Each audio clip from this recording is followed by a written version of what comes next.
Assalamualaikum warahmatullahi wabarakatuh. Selamat malam para pecinta cerita horor. Kali ini Story 7 akan membawakan sebuah kisah tentang cerita horor yang berjudul Berkah Tukang Bakso Part 2. Dan bagi kalian penonton setia Story 7 ataupun yang sudah subscribe, saya ucapkan banyak terima kasih. Semoga rezeki kalian lancar dan juga diberi kesehatan. Amin. Dan mari kita ke ceritanya. Selamat mendengarkan.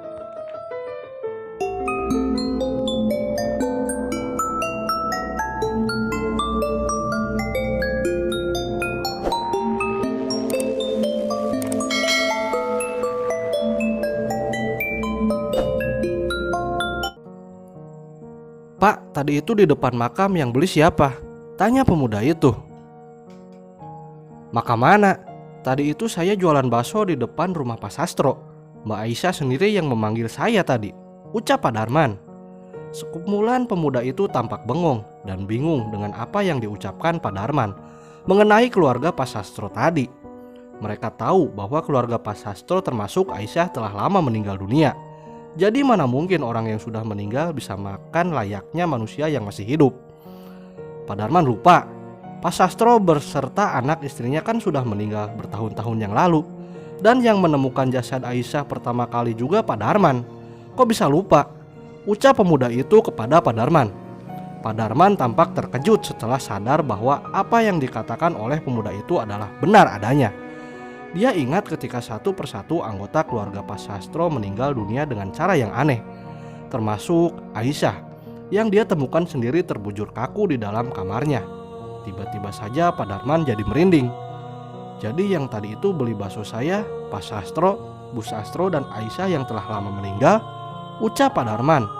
"Lah iya, lagi pula siapa juga yang mau pesan makanan di depan makam di larut malam seperti ini? Ada-ada aja Pak Darman ini," kata pemuda itu sambil tersenyum.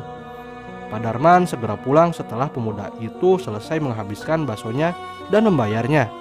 Sepanjang perjalanan pulang, Pak Darman masih tidak percaya dengan apa yang dialaminya tadi.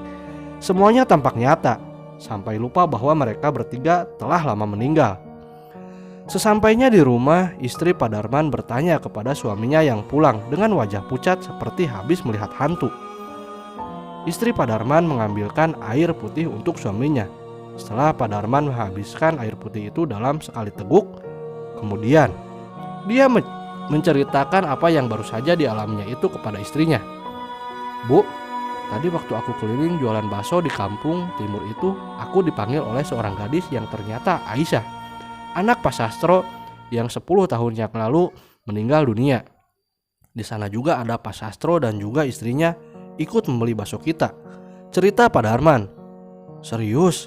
Pak, kalau aku jadi bapak pasti aku langsung kabur," ucap istri Pak Darman ikut ketakutan. Pak Darman menceritakan keanehan saat membuatkan pesanan bakso untuk Aisyah dan ayah ibunya malam itu. Pak Darman benar-benar tidak tahu kalau malam itu dia berhenti di halaman makam. Karena yang Pak Darman lihat malam itu adalah sebuah bangunan rumah besar, bukan makam.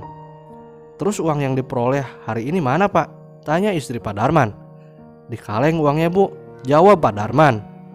"Oh iya, uang yang dari Pak Sastro tadi Bapak taruh saku jaket. Coba dilihat Bu," tambah Pak Sastro. "Pak, gak ada uang di saku jaket, yang ada cuma daun-daun kering," ucap istri Pak Darman. "Ya udah Bu, mungkin belum rezeki kita. Semoga aja kita mendapatkan gantinya yang lebih banyak," kata Pak Darman.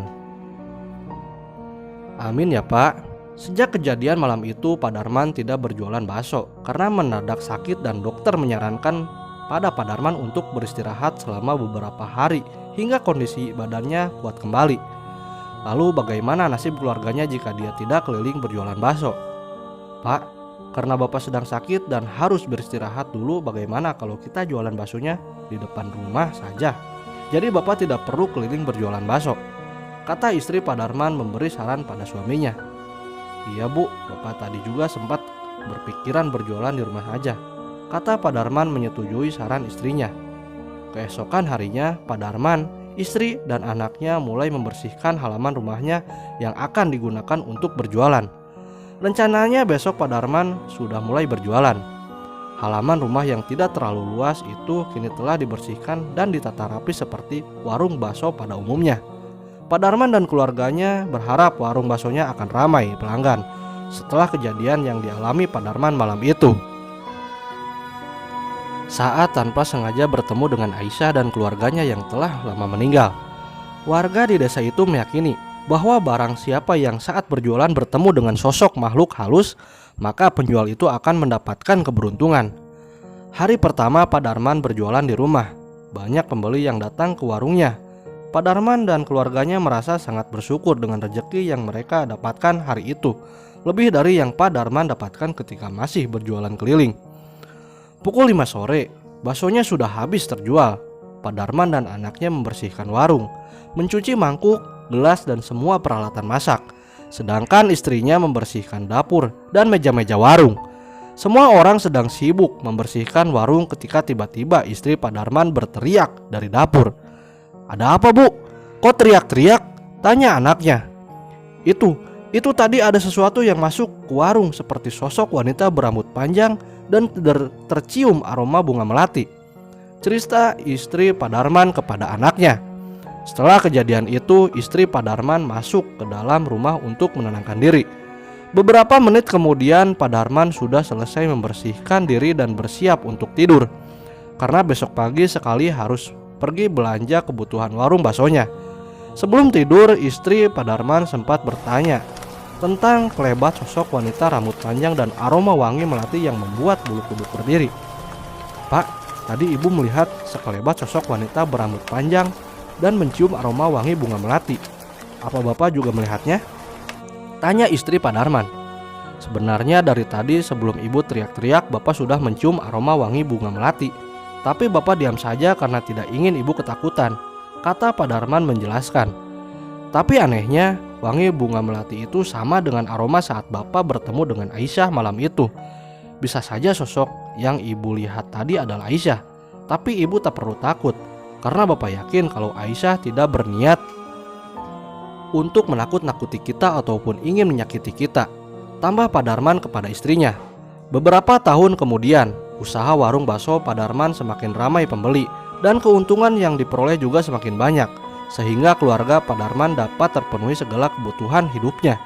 Bahkan sudah membuka beberapa cabang di kota Yogyakarta dan semuanya ramai pembeli.